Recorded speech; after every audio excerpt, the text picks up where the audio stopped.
सोलापूर लोकसभा मतदारसंघातील काँग्रेस पक्षाचे नूतन खासदार प्रणिती शिंदे यांचे ऐतिहासिक विजय संपादन केल्याबद्दल सोलापूर शहर व जिल्हा लिंगायत समाजाच्या विविध संघटनेच्या वतीनं जागतिक लिंगायत महासभेचे प्रदेश कार्याध्यक्ष विजयकुमार हत्तुरे यांच्या शुभहस्ते श्री शिवयोगी सिद्धरामेश्वर व महात्मा बसवेश्वर यांची प्रतिमा देऊन सत्कार करण्यात आला। यावेळी त्यांच्या पुढील राजकीय कार्यास शुभेच्छा देण्यात आली।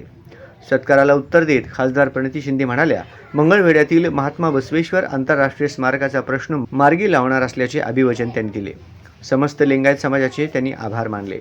याप्रसंगी जागतिक लिंगायत महासभेचे जिल्हा सरचिटणीस नामदेव फुलारी, लिंगायत समन्वय समितीचे शहराध्यक्ष सकलेश बाबुळगावकर, टाकळीचे सागर कलशेट्टी, युवा उद्योजक दयानंद शिवयोगी, राष्ट्रीय लिंगायत महामंच संघटनेचे नागेश पडनोरे, महात्मा बसवेश्वर वधूवर सूचक मंडळाचे बसय्या स्वामी, संतोष पाटील आदी पदाधिकारी उपस्थित होते।